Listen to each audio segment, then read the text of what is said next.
Live from wherever you are, Dean Blundell, and wherever I am, this is the FiveStack, brought to you by Ground News, groundnews.com/FiveStack. It's where you get 40% off right now if you use the code FiveStack, groundnews.com/FiveStack. Hey, well Dean, done. how's your weekend? Way to crush the partner intro. Very good. My weekend was good. Busy watching Trump go full taco. There's so much news. There's so much news, my South African friend. There's so much news. Yeah, welcome to the FiveStack. We've got 5 major breaking news stories, and all of them, with the exception of one, gave me whiplash. Like every single one. And we're well, you know what I mean? Like it's just, there's things that this guy does, that his regime does, where you're like, if it's anybody else, it's an impeachable / pull you out of office offense. But it happens so much that you're like, whatever. Like this war with Iran, where we won, we're losing, we're begging for help, we don't need your help, we're demanding help. We're just gonna blow it up and leave. You got 2 days, and then today we're now at we got a negotiated peace deal, and Iran's like what with whom? I call it the ghost talks because there's no one to talk to. So whoever he's talking to is either a figment of your imagination or his imagination, which is possible with this president. I mean, you have to say that it's actually possible that he's talking to nobody, which has happened before with other presidents, by the way. But also not like this. Not like this. This is a new one.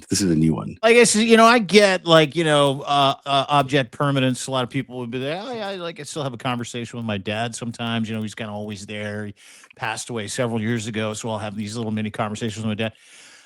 Donald Trump had an entire 2-day negotiating session with the entire Iranian regime that no one knew about, including the Iranian regime. Now, that's something. Yes, that is something. And the president is fine. Everyone just don't panic. The president is fine. He's just imagining his conversations with Iranian officials. And we'll get into the details of those, those negotiations as far as we could tell what they are. But, typical of everything that Donald Trump imagines, he thinks those talks are going great and it's almost over and no problem. Everything's going to be fine. Can I just insert this idea before we get into the 5 biggest stories of the day? If my bribery life, my business life, my crypto life, my future earnings life, my entire net wealth was literally predicated on a region that I accidentally lit on fire. Oops. I probably would invent an imaginary negotiation. It would probably be on Truth Social. Okay, probably.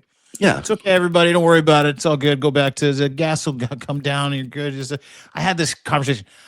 I would have a very hard time standing in front of a microphone like he did today on his way to Memphis and go, yeah, we had secret talks. No one knew about it because they're all dead. And you're like, what? Well, It's can't tell you who we talked to over there. Witkoff did it. Witkoff and Jared. We're really get into all of that. Can you tell us who they talked to? No, they might die. In my mind, they might die, or the Israelis might kill them. I mean, that's the other option: is that these possible Israelis are just killing everyone we're talking to. You did say that. Yeah. So that's the state of the world right now. There is actually a lot of other news. stories. There are lots of other news. Did you know that Barry Manilow is making a comeback album at 82? Did you know that when I saw you put this on the prep sheet today, I laughed my ass off? Because I was expecting you to laugh. Of course, you're a fucking Manilow fan. And did you know Celine Dion is coming back too? No, Celine Dion. Yeah. Celine Dion is a goddess. I love Celine Dion. Of course she is. She is. I love her. I know you do. Your heart will go on. Do you sit there at night? Will you put on The Power of Love sometimes? Sometimes I belt it out myself along with her. We do like a duet, her and I, and it's just Donald Trump and the peace talks. It's just me and Celine, and it's beautiful. You wanted to take a break from us being on a heater talking about Trump settling an imaginary war to announce that Manilow was coming out with an album at 82 and Celine Dion was coming back on tour. It's a miracle. It's God smiling down on us. I'm so excited about both of those events. That's God smiling on you. That's not us. That's you. You love Manilow. You love Celine. I don't like either. No. Yeah. No, why you can't. Look, I met Celine a few times. She is lovely. I spent a lot of time with her when I was working at Entertainment Tonight Canada. She's lovely. So I got backstage to her. She's really one of those nice, celebrities are actually quite nice behind the scenes. Yeah. Okay. She's one of those people. She's genuinely like pleasant and a professional. That's good. I'm happy for you. I'm waiting. Yeah, well, we're like the Dickens. Yeah. But so, I'm still waiting to get to the news of the day. I was shocked that you put Manilow and Celine Dion in today's rundown. I just wanted to see your reaction. Well, there you go. You got it.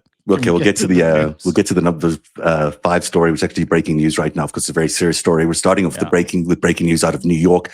Last night at 11:40 p.m. on an air traffic controller at LaGuardia Airport cleared a Port Authority fire truck to cross an active runway.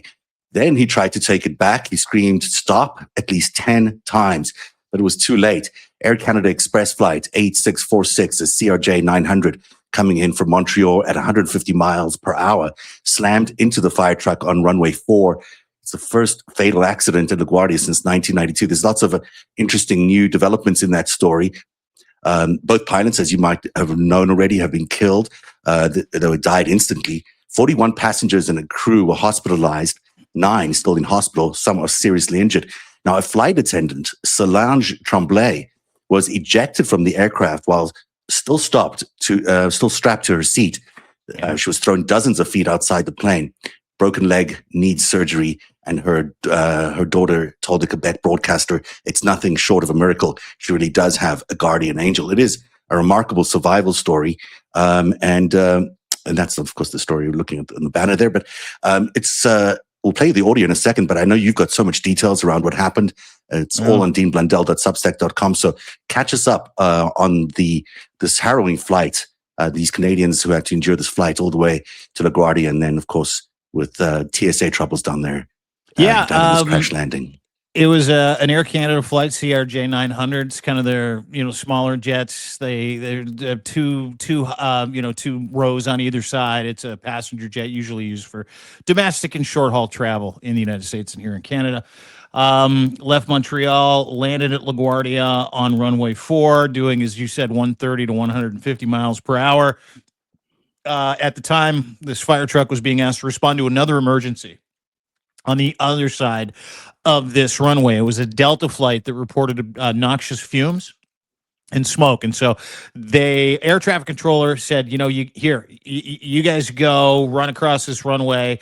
At that time, Air Canada flight 8646 Jazz Aviation, it's kind of the low budget version of Air Canada, is landing, and it hammers that truck. I've seen the video, the CCTV.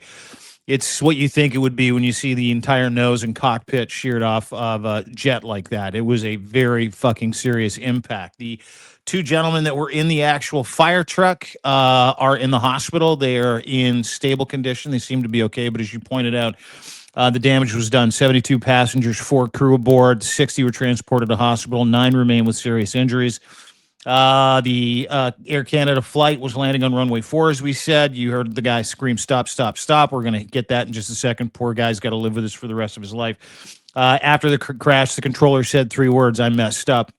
You might actually hear that in here as well. 33 million passengers a year. It was shut down until around 2 p.m. today. And this is 43 days into a government shutdown. It's the longest U.S. in history. Every air traffic controller in America is working without pay. Controller retirements went up to from 4 a day to 15 to 20 per day during the shutdown. Some have just walked off the job. That accounts for about 3,500 controllers short of staffing minimums before the shutdown began. 40% of major facilities operating below safe staffing levels. And if you remember, DOGE fired about 400 FAA employees back in February 2025. Safety inspectors, engineers, certification staff, etc., including emergency response guys in the air traffic controlling towers. 97 runway incursions recorded January 26. This is just in January 26 alone.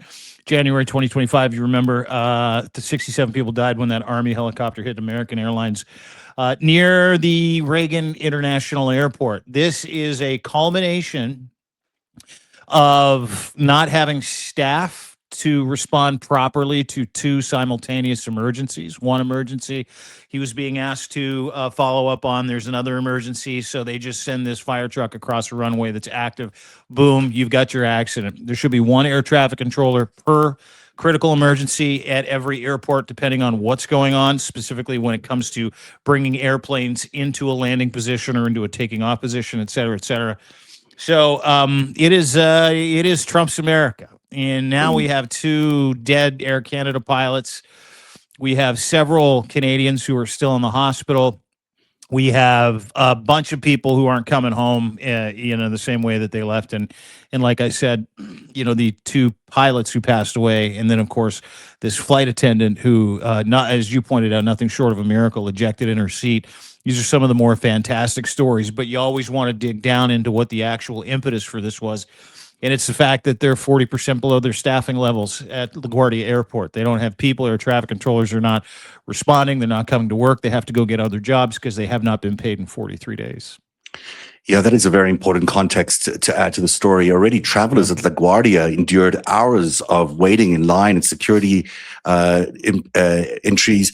TSA staffing shortages have caused a major shutdown of all the normal expected services that you'd expect from TSA. So you've got these hours-long waits. You've got these air traffic controllers, and you can, if you've been to LaGuardia, and I know you have, it's a crush. It's a small, messy airport. So many planes arriving all at the same time. Anything will throw that off. So add hours of people waiting in line to get their passports checked or whatever it is they're getting into security, or their luggage checked, and add to that the lack of security in the air, not knowing exactly if these planes could land. Imagine the stress level at LaGuardia as all of that compounds on top of each other, and it's all due to Trump, as you say, and we'll get to that in a minute, because he had an opportunity to kill it all. He didn't. He could have had all the TSA people back at work by today had he agreed to the Senate deal, but he's on some sort of, ridiculous crusade for Jesus Christ, which we'll also get to in a second. But, I'm going to play the audio, but at least want to jump in before we get to the audio of the air traffic controller.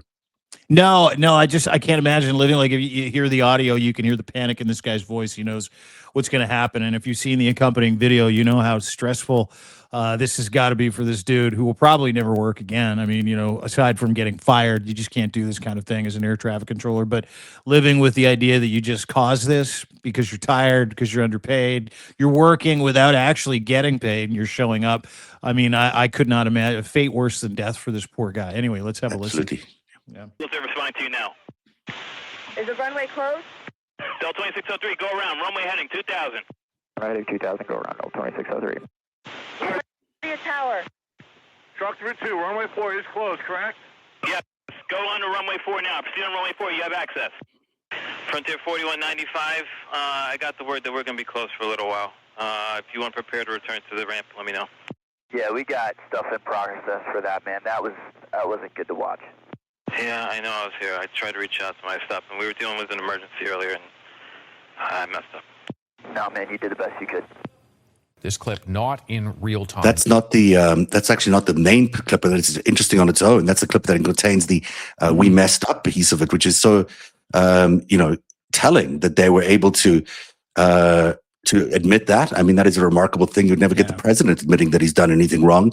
But here is an air traffic controller saying they messed up, and it's an indication of how the environment is. Everyone's saying you did the best you could. I mean, it sort of gets you a sense of how these air traffic controllers are feeling at the moment. They're sort of fighting against hope here. Something like this was bound to happen. We were all expecting it. Yeah, and keep in mind, air traffic controllers, I think they've got the second highest burnout rate of any profession in the world. Number one is being an ambulance attendant. Number two is being an air traffic controller. I mean, these are people that are landing hundreds of thousands of people a week, tens of thousands of people a day, that have to get it right all the time. They got to be perfect all the fucking time. And for that guy to say he messed up is one thing. And you bring that up like it's a throwaway, but I think it's something worth noting. Is that you just watch the president of the United States start a war, kill thousands of people, and he's like, we're just going to negotiate our way out of it. I didn't do anything wrong. I mean, he's lit the entire fucking world on fire. And to your point, the reason why that gentleman messed up exhausted. Again, working with no incentive, number one. Number two, and I think what's really important to remember, specifically when you're talking about what happened, and this is an Air Canada flight, obviously, it hits close to home being from Canada, and Air Canada being our official airline. It always sucks to see a Canadian airplane like this get into an accident like this where people have lost their lives. However, having said all of that, last weekend, John Thune had a deal with the Democrats, the Republicans and the Democrats, to end this lockdown this past weekend. I think it was on Saturday. So they took the deal to Donald Trump and they're like, hey, listen, here's the deal. And I'll tell you where the actual frustration is for a lot of people today who've read between the lines. There was a deal in place to fund the TSA and fund DHS minus funding ICE. Okay. There's going to be another conversation about how they would fund ICE and what they would fund. And the triggers in there are they can't wear masks. They have to be easily identifiable, and they have to, be a law enforcement organization that pays attention to the rules of the law. Donald Trump doesn't want that. So he's telling them to go fuck themselves. And then he added some transgender stuff to this bill. And part of this bill now that the Democrats refuse to sign, we're seeing play out at airports across the United States of America, because those TSA agents, it's a great tie-in, those TSA agents that aren't going to work are now being filled in for and with ICE agents. And we're starting to see that. I think 15 different airports in the United States today was actually really cool. You're watching ICE agents with no masks. I know they're all going to get, completely, what's the word? Doxed. Doxed, yeah. Absolutely. Maybe. They're going to get all done. But but no masks. No masks. And those same ICE agents are now doing this other job that he wants to give $150 billion to, while asking for $200 billion so he can continue to attack Iran, which he said is over. Meanwhile, he is refusing to pay air traffic controllers, TSA agents, et cetera, et cetera. It is a fucking wild circle of stupidity. It is a wild circle of stupidity, but it's so indicative of what's going on with this presidency. It's all chaos, right? I mean, it's just put out fires wherever you can. Of course, people are going to die in that situation because the system can only handle so much. And what you're saying there about Senate Majority Leader John Thune having an agreement with Chuck Schumer that would have actually funded TSA, and for the president to step in there and say absolutely no ways. He rejected the deal, not by calling or anything like that. He did it on Truth Social, which is ridiculous, of course. And then, while you had this attempt, good faith attempt by the Congress, by the people representing the people of America, to get TSA running again, because everyone knows how serious it is. Instead of agreeing with that, like any normal president would do, because this is a headache for him. This whole thing is going to be a nightmare as he gets into the spring. And he's okay with shutting it all down, not giving Democrats the win at all, not allowing the TSA to get funded. And what you land up with is a crash and 2 people dead. And, who wants to travel in the United States right now as we head into spring break, as we head into the summer holidays? No one is going to want to travel because it's just too dangerous. And you can't take the car because gas is so expensive. Yeah, great foresight there, huh? I mean, You turn the screws on people traveling on airplanes and going to airports. You fuck over an entire country up here in Canada, so we do $10 billion in damage to your tourist economy.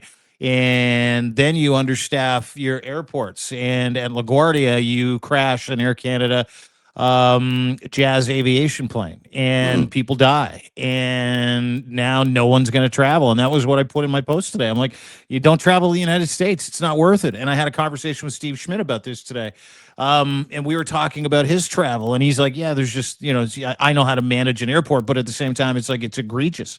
He understands it. He knows what's going on in the United States of America. And to your point, Donald Trump doesn't give a fuck if that lasts, to the point where he said to Senator Thune, he's like, listen, I want to fight with the Democrats. We need to keep blaming this on them. We need this leverage. So no, I'm not going to sign this deal to get security workers and TSA workers and air traffic controllers paid so they can go back to work. I don't care how dangerous flying the fucking friendly skies of the United States are. I don't care if we have idiots that are crashing planes into other planes. I don't care how safe air travel isn't in the United States for any American or anybody coming here, because it's more important to me that I look like I fucking win this fight. And it's really important to me that I get to send ICE agents to the fucking scene of the crime. And the scene of that crime is where ICE agents should be in the fucking first place, just not these ICE agents, because these ICE agents are not trained to do any TSA work, any screening, none of that. They're trained for customs and border enforcement. Well, they're now at the air borders. They're now at every airport in the United States of America, save, 30 of them. I think they're at about 15 to 20 as of today. It's where they should be. But none of them are trained to do that. Yeah. None of them. It's going to be a disaster. These guys, as we've seen, they're not equipped to deal with the public at all. So to watch them in these situations with their, bias training and their Christian nationalism and everything else that they bring to the job, and their ability, in fact, their instinct to hide things. I mean, everything about them is a cover-up. Every time something happens, they try to hide it. That is not the way an airport can operate. You need total transparency. So these ICE agents who are now going to be there, does that solve the problem? Absolutely not. It might even compound the problem because they don't know what they're doing. What do you can send them in there, but they don't know their way around the airport. They don't know anything about air traffic control. They don't know anything about it very much, it seems, at all, judging by their intelligence levels. Are they going to be any help? Maybe optically, but not really. Well, you see, and that's the point, right? Like, I've seen all the videos today. I saw a video of a woman who said that, she had her papers with her and they arrested her, beat the shit out of her, put her in a chair. So I saw ICE agents do that. I also saw ICE agents literally saying hi to kids and waving to people as they walk through fucking food courts. This little girl walks up to another ICE agent. She's like, "Where's the TGI Fridays?" She's like, "It's down there, honey. You have a great day. There's a Starbucks too." And I'm like, "Oh, that's cool." And then I watched 10 ICE agents literally on the mezzanine like this with their hands on their heads on their hands going, "I don't know what the fuck we're doing here, but we're here. Here we go." So I've seen all the visuals, but what's amazing is none of them are wearing masks. Yeah. And Steve and I were talking about it today. I'm like, "Do you know the impetus for that?" He goes, "No, but it's like one of the reasons why." Yeah, he says he did it. Sorry, I didn't mean to interrupt you there. He did it. Well, he also told everybody that he invented ICE, just like the guy who invented the paperclip 182 years ago invented the paperclip. We've got that clip. And should we listen to that? Oh my God, did you not see this today? I didn't see that, but I am dying to hear it. Let's listen to Donald Trump about the paperclip.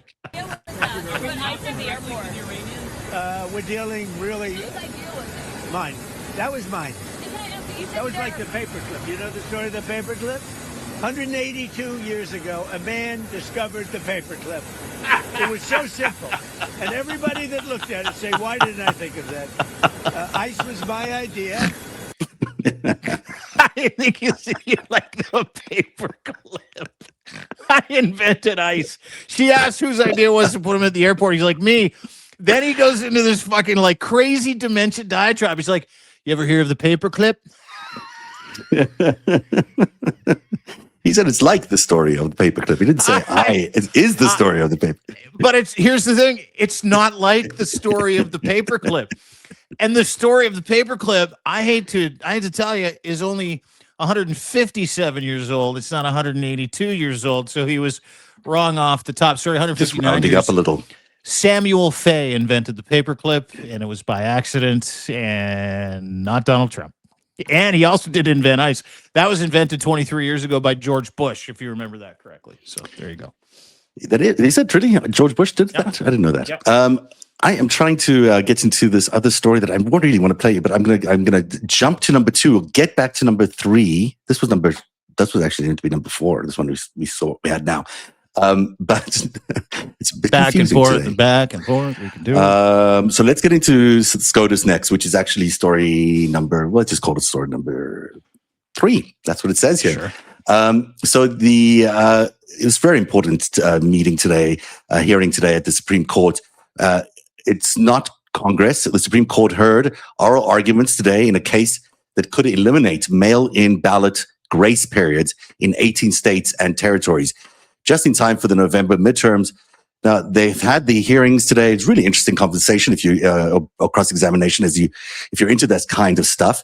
The RNC is challenging Mississippi's law, which was passed by Mississippi's own Republican legislature, that counts ballots postmarked by Election Day, but arriving up to 5 days later.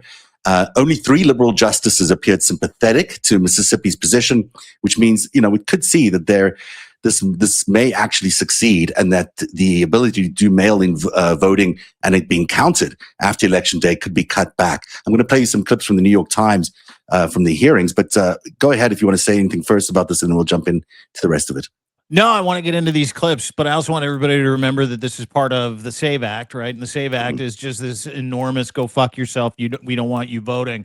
If you're black, if you're trans, if you're a woman, if you've undergone a name change, we want you to stay as far away from the polls. So who traditionally votes for those Democrats is marginalized people of color, people from different marginalized communities, and women. So just so you know, very important. And this piece is really important because people who are smart will vote by mail. Right.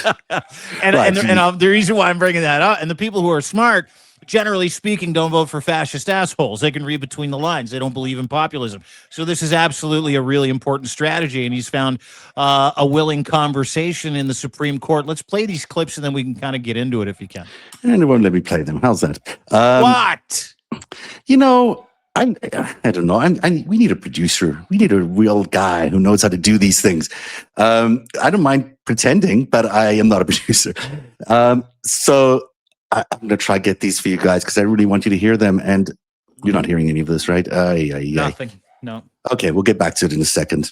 While we do what? Why don't we tell people about Ground News? You got the best ever story of why you love while I Ground get News. reoriented, let's do the sponsor read.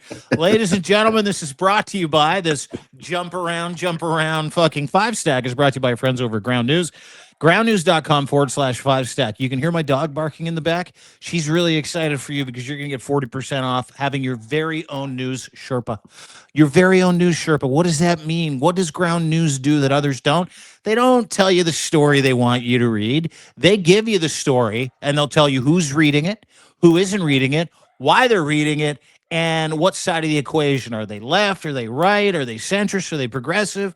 And it has this beautiful thing called Blind Spot where you can actually challenge yourself when it comes to the bias that you're reading. Listen, I was a client of Ground News a long time ago. I'm still a client of Ground News.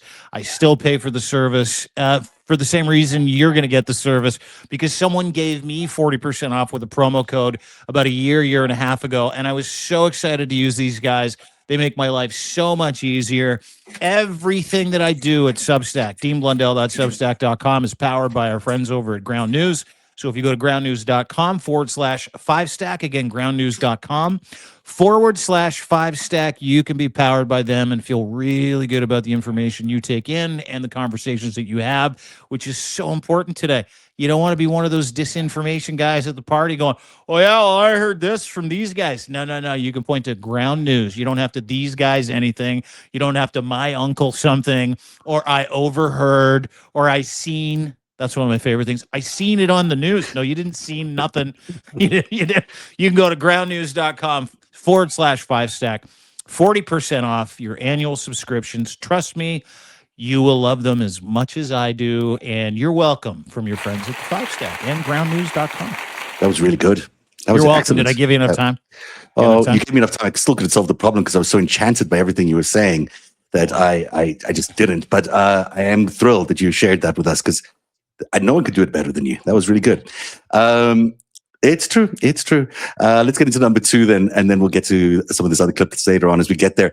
At number 2, while 2 pilots lay dead in LaGuardia, the White House was busy this weekend installing monuments, a 13-foot replica of the Christopher Columbus statue that was torn down in Baltimore in 2020, rebuilt using pieces of the original, now stands on the White House grounds, fenced off from the public. They also reinstalled the Confederate General Albert Pike, his statue, at least not him, in Washington. So, what is that story all about?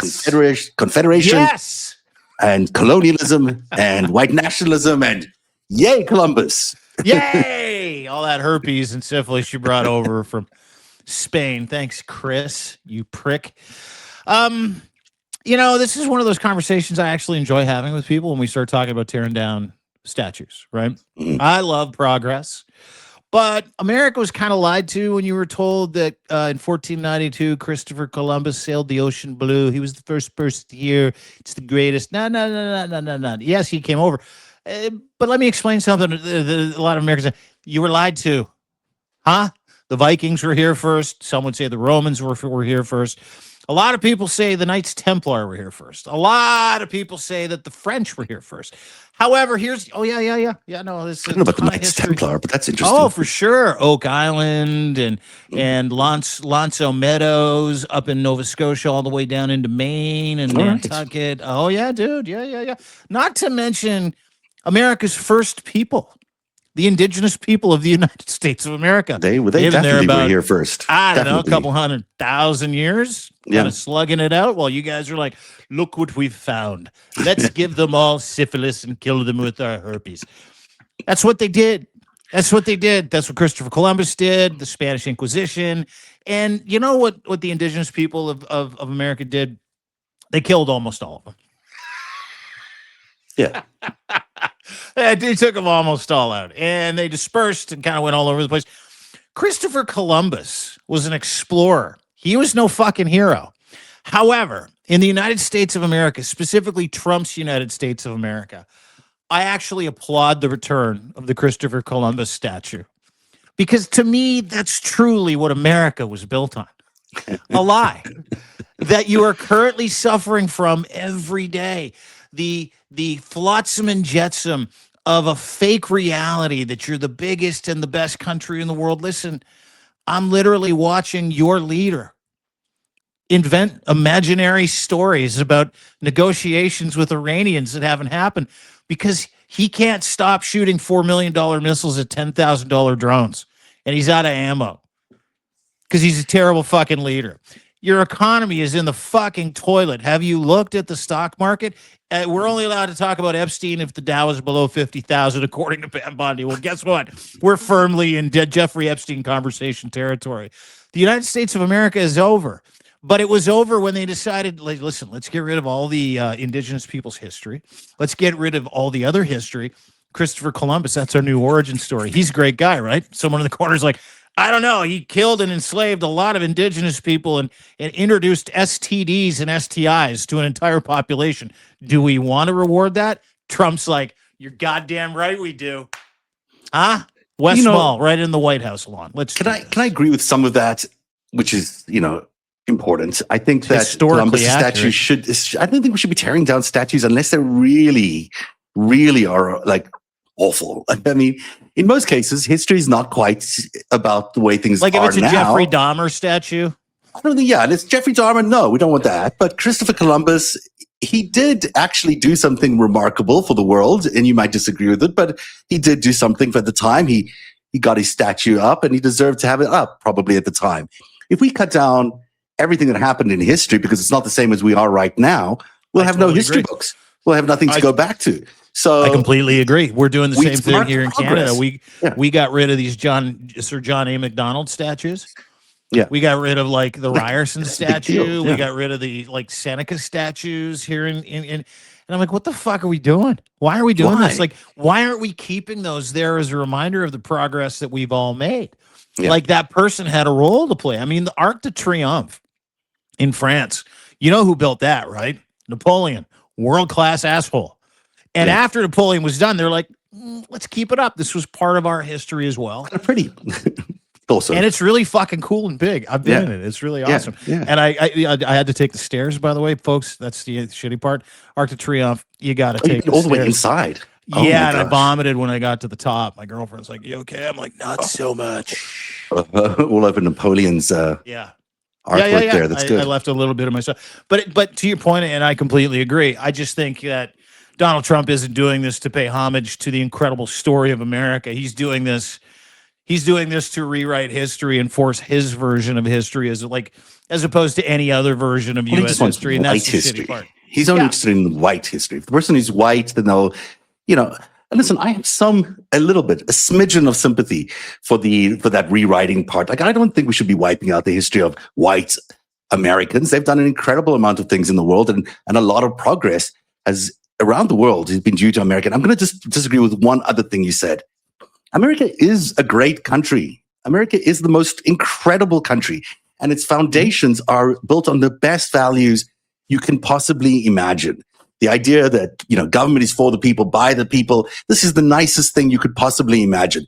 The shirking off of colonialism, the shirking off of the aristocracy, the ability for anybody, no matter who you are, to rise up to the very top and rule the country. Those are the most incredible, beautiful things the world has ever been given by any country. I think it's remarkable what America has done in terms of that. Now, how's that going? It hasn't always been a success. That's the asterisk. Occasionally they've faltered. You can agree with me all you want. Reality is here, sir. Yes. And, and sometimes mistakes have been made and things needed to change and they didn't change. And sometimes mistakes were made again and again and again, and still things didn't change. And that has led us to where we are now. But, that's the price we're going to be paying, I guess, in the future. But to say that America is a lie is not true. America's idea, and it's a great idea, it deserves all the time we can give it because it's the best idea we have in the world. And if everyone in the world looks up to America, partly because of the opportunities, but partly because of the freedom that opportunity gives us. So, I don't think that opportunity. Hang on. That opportunity. Yeah. Yes. Thank you. Nice story. Disagree. That opportunity when it comes to advancing according to class here in Canada, you have a 40% greater chance of moving out of the class that you're in into a different class in Canada than you do in the United States. So that is a myth. Canada is the freest country in the world. Canada is the greatest idea in the world. The United States was predicated on that. And over time, some really, really rich people were like, well, let's just keep telling people that. And let's just keep fucking them. No. Let's keep fucking them and fucking them and fucking them and fucking them to the point where they're like, are we getting fucked? And you're like, no, everything's great. Everything's great. Trump wiped out $3 trillion from your economy yesterday, started a war with a bunch of fucking psychos in the Middle East. He can't stop. Gas is $6 a gallon. Eggs are probably twice as much as they were last week when we were talking about eggs. No one's talking about eggs anymore. Oh, by the way, you don't have any due diligence. You've got no personal, fundamental, basic human freedoms anymore. At all. I mean, people are getting shot in the head in the middle of the fucking street for saying I don't consent, executed. People are getting picked up. Okay. So these things are terrible, but they're happening because why are they happening? Because he was installed by foreign governments trying to destroy America.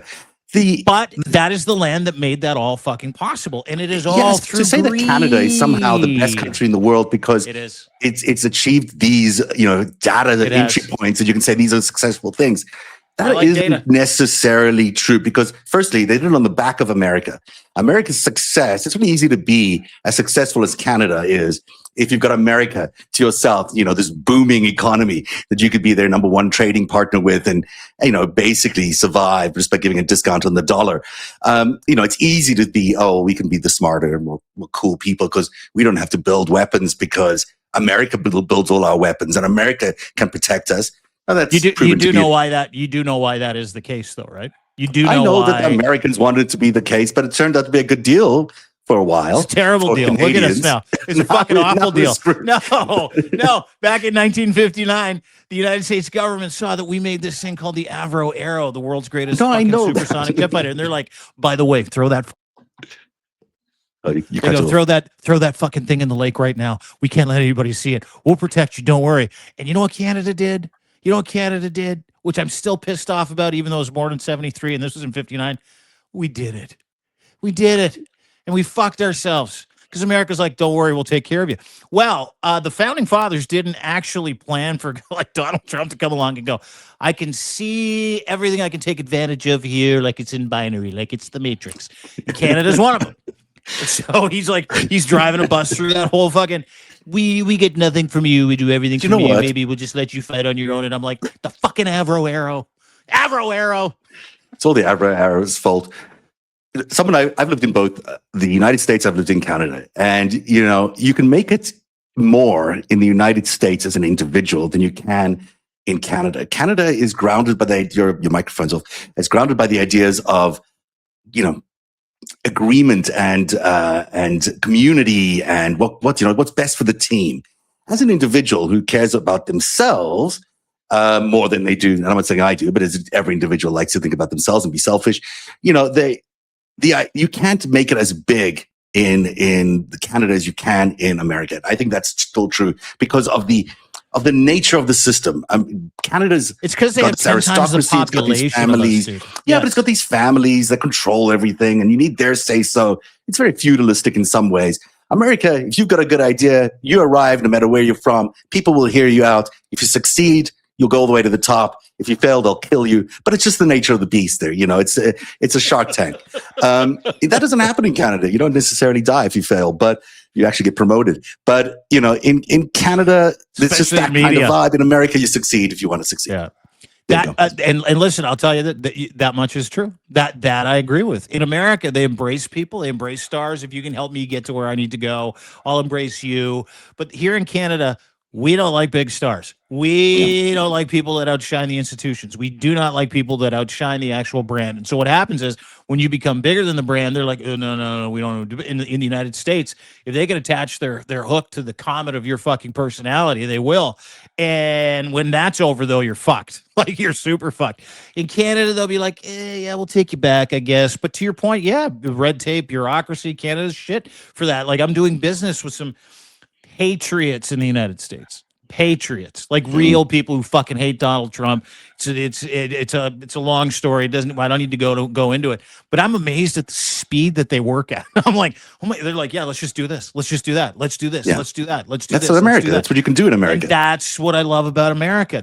But all the other stuff that we just pointed out, the fact that it is kind of built on this weird sim of freedom when it is not a free country, specifically now. And going back to the Columbus thing, where it's like, yeah, let's just tell people that Chris found the place. Like, that's just the white guys. It is built on freedom. It is ultimately. It's the only country that has the people. To be. Well, it can get back to it. You know, it just needs a reset of some sort.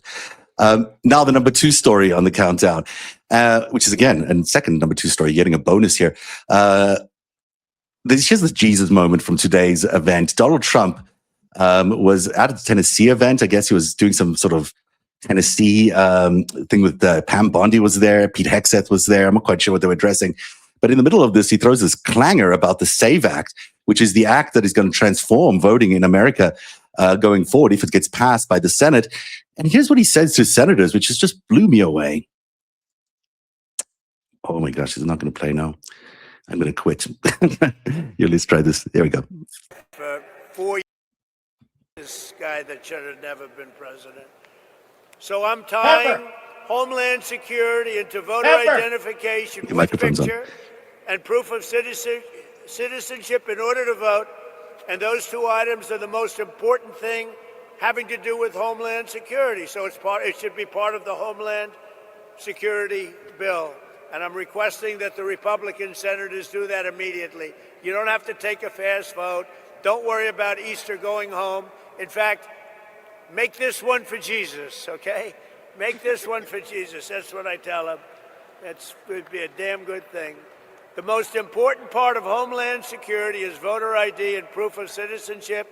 Nobody can vote on Homeland Security without voter ID or proof. So do it for Jesus, Dean. That's the only way to get it done. I don't know. You want to get my attention? Yeah. Folks, if you really want to get my attention, tell a group of people that they have to do it for Jesus. Yeah. You got my attention. I mean, yeah. Tell us about that. Well, I grew up in that, right? I mean, when you're out of answers, like when you're in the evangelical faith, or you're dealing with a huckster in the evangelical faith, someone who's like, what a fucking great racket this is. I can do all kinds of shit to these people. I can lie to them. They have to give me 10% of everything that they make. It's in the Bible, by the way. Evangelicals have to give you 10% of everything they make if you're the leader of their flock, or else they're sinning. And I can mistreat them, steal their money, do all kinds of terrible things to them. And at the end of the day, I get to tell them that everything that you do that's bad in this life, all you got to do is ask Jesus for forgiveness before you go to bed, and you're clean again. You're good. You're washed. You're brand new. So you can go to bed a perfect human being, and you get up the next morning, you're perfect again. So you can commit all kinds of sin. Just make sure you say the sinner's prayer. Number 1. That's really important in the evangelical faith. Number 1. Number 2, Anytime you run out of any fucking congruent answers that any from that faith asks you, or anytime you need them to do something, anytime you tell them it's their God-given duty, God-breathed duty. Jesus died for you so you could pass the SAVE Act. No, it's true. This is what he's doing. Jesus died for you. Do this for Jesus. Help me stay in power. Help me steal the election. Help me oppress 120 million Americans and their ability to vote on this Easter weekend. Yeah. It's what Jesus would want. That's how the fucking cult works. He couldn't even keep his mouth straight, his face straight there. He was laughing as he was saying that because he knows that he's misusing Jesus' name. I mean, the idea that Jesus would have endorsed anything Donald Trump is doing around the world is nonsensical. I mean, it's just so stupid. Like if he did come back, like folks, listen, if you are a believer, and look away because I'm going to make you not believe. It's like, but if he did come back and if this guy did it, because this is what they believe, right? With the Iran war. Yeah. That the Iran war, they're going to light a magic candle in Tehran, and that'll signal back to Israel that it's okay to build on the Temple of the Mount. You can get rid of all the dirty Muslims. That's what they believe. That's the end times goal. And then 1,000 years, it's really uplifting shit, folks, from the book of Revelation. And for the next 1,000 of years, Jesus and the devil are going to fight on earth, and it's going to be uninhabitable for people like us. But here's the good news. Here's the great news.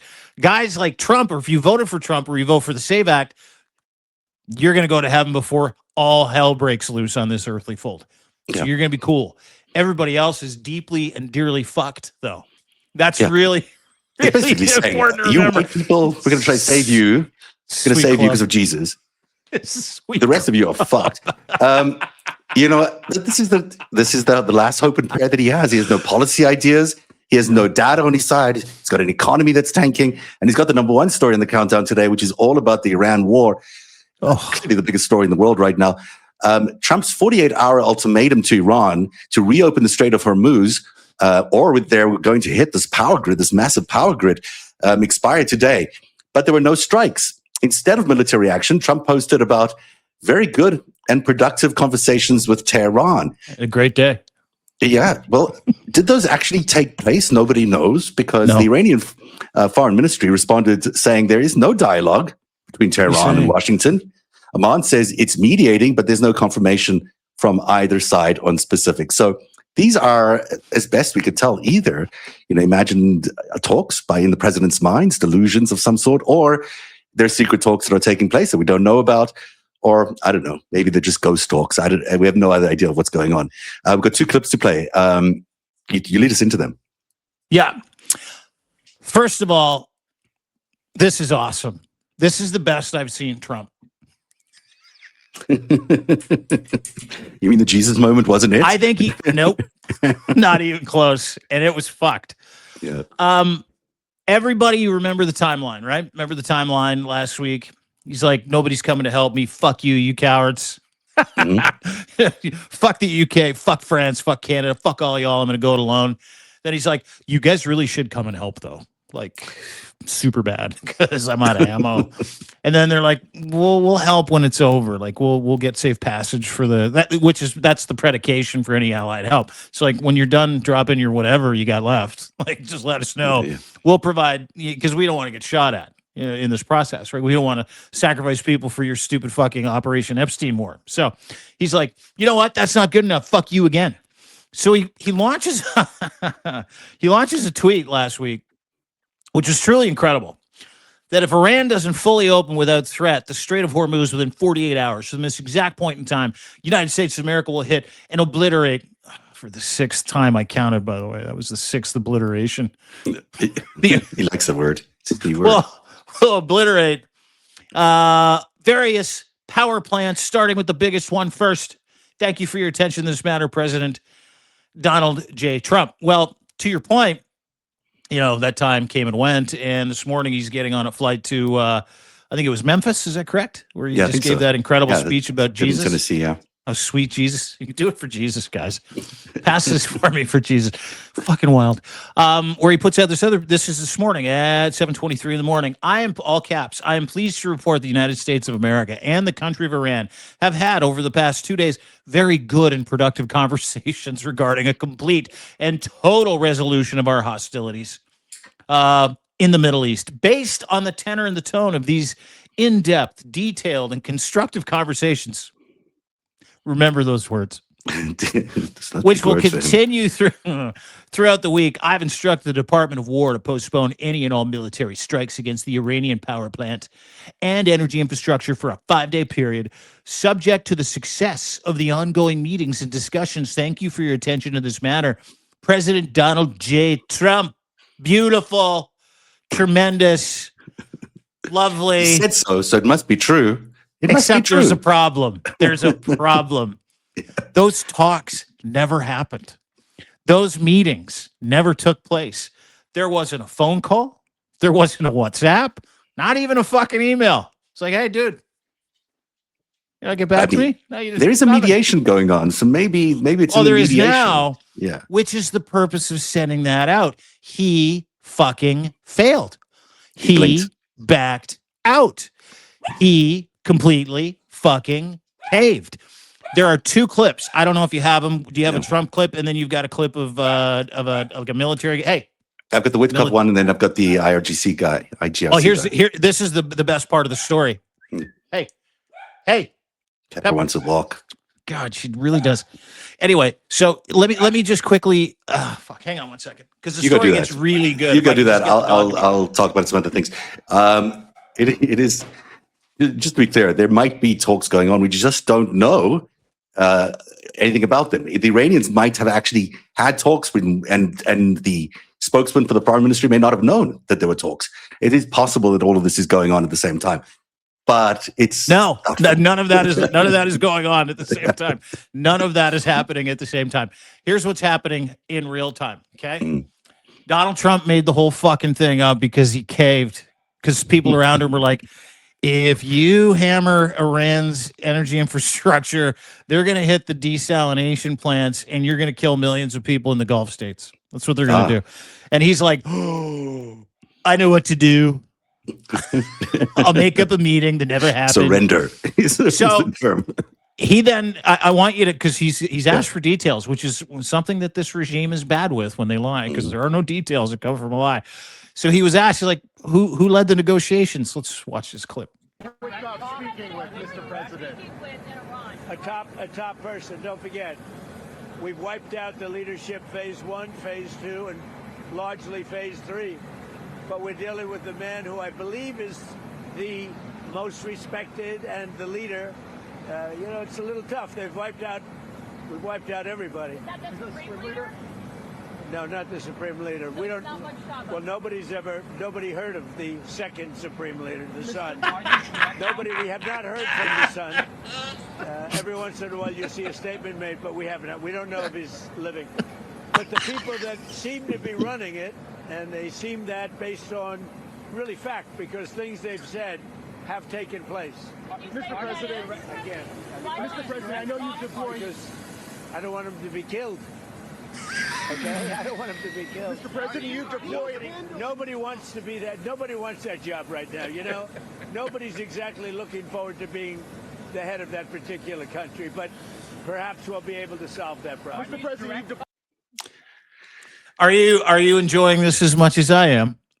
Are you enjoying the? So who was it you talked to in the Iranian regime? Someone at the top. Okay, so you have a name? It could be. Nope, not giving It's a not name happening. because we happening. killed a lot of people. Steve talked to him. Don't want him to die too.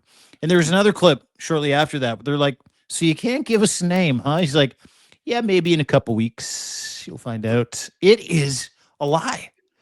It is all this fucking fantastic lie. This is his off-ramp. He had 2 choices. Fucking bomb the shit out of Iran, bomb all the energy infrastructure for civilians, the entire power grid, which he said he was going to do, or this. He chose this, but it's in the narrative that he makes up, right? Yeah. So can you imagine being in the White House right now where they are like frantically trying to find anyone they can talk to in Iran to ended a war that was a stupid war, a war that you should never have started, that could potentially cost America billions of dollars and send us into a forever war in the Middle East involving the entire region. Imagine being that guy who started all of that and then not being able to find a single person to talk to in Iran in order to try and back away from it. So they don't want to talk, dude. Iran wants to just blow shit up. Yeah, like, fuck, if we die, we go to heaven with Allah. We don't care. And Trump's also, like, woo, nothing to woo, lose I much now. I wasn't planning for that. What a mess. I wasn't planning for holy war for real.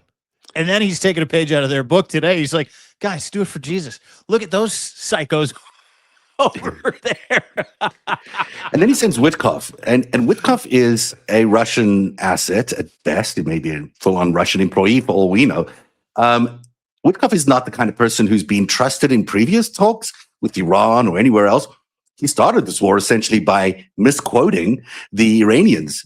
You know, the Iranians were prepared to stop their nuclear enrichment, but Witkoff misrelayed that to the White House, which is why at least that's what they say, they started this war. So Witkoff being sent in is like sending Putin's like puppet into the scene to try and solve America's problem. It's not going to happen because Putin's loving this. He's getting as much money as he can. Gets millions of dollars in additional revenue every day from oil. Why do it? Why solve this war for Donald Trump? It doesn't serve his purposes. No, it doesn't. And you know what? This is his way of telling everybody that he won when he lost, right? Like, you know, I hate sore losers. Donald Trump's the sorest winner in the history of winning. So never expect him to lose gracefully, graciously. Never expect him to say, yeah, my bad. You know, I got over my skis. Probably shouldn't have gone in. I mean, it's not like regimes have ever done that in the past, specifically American regimes. I mean, George Bush still hasn't apologized for what he did to Iraq, for God's sakes, and Afghanistan. And we know about that military adventurism. And we have conversations with people who were supportive of it, who now cannot stand what's going on with Donald Trump, what is going on in Iran. But at the very least, you know, they had a predication of how deadly and dangerous, you know, the people of Iraq were, how dangerous Saddam Hussein was. They just finished kicking his ass in Kuwait because they just was like, yeah, let's go attack Kuwait. So they had like a story they could tell. There is no story here they can tell. Iran's not going to attack the United States. We now know completely that they were defunct. They don't have a nuclear weapon. They don't have weapons-grade uranium that they can just turn into a bomb in the next year, 2 years, 3 years, 5 years. They don't have ICBMs that can reach mainland United States of America. So all of that is predicated on a lie. And we know that. And that's kind of the beauty of the internet now, is that, like, you know, Donald Trump is fighting everybody's knowledge that they now have that he's full of shit. And now he's, you know, on the verge of sending 8,000 U.S. troops, men and women in uniform, to a kill island, a kill box. That's what the Strait of Hormuz is.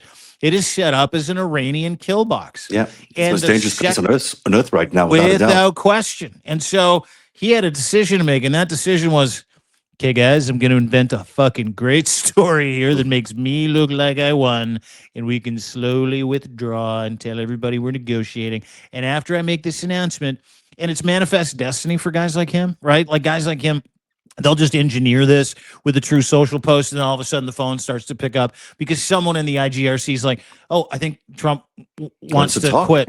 Yeah. But the IGRC did respond. Yeah. And I have this video to play. It's hard to understand the English, but he rips Donald Trump off of The Apprentice. This is after Donald Trump's like, we had great negotiations that never happened. This is the Iranian regime's very fucking funny response. Here we go. Buyer, you are familiar with this sentence. Thank you for your attention to this matter. The central headquarters of Khatam al-Anbiya. Oh, I gotta hear that again. That was really funny. Taram, you are fired. You are familiar with this sentence. Thank you for your attention to this matter. The central headquarters of Khatam al-Anbiya. Yeah.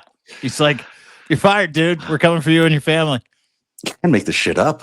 You can't make it up. I mean, he's ripping off the whole thing with the thank you for your attention. What is that douchebaggy thing that Trump does at the end of every tweet? This like real douchey, thank you for your attention to this matter. I am the king. I am the king.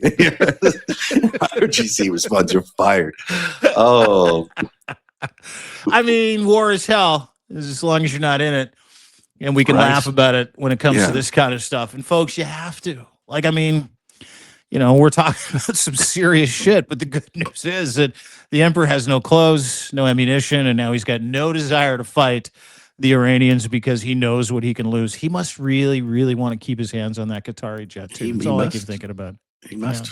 What a show today. We've had Barry fun. Manilow. We've had Celine Dion.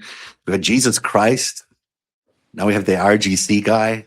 You know, I thought Jesus Christ was Manilow to you. almost. He's 82. You know, he just beat lung cancer. It's really a remarkable story. And the new album is called What a Time. Oh, sorry, that might be Celine. No, I think it's his. He's going on tour. Wow, he's going on tour. It's on April the 13th. Oh my God. I'm going to check it Dude. out. Barry Manilow on tour. Barry, if I'll tell you what, I'll make you a deal. If Barry Manilow goes on tour and he comes to Toronto, Yeah. you can go.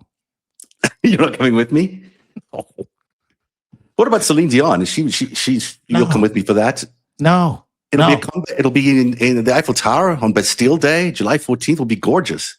No, I've been to the That Eiffel concert? Tower. No. And it was awesome when I was there because there was no one there.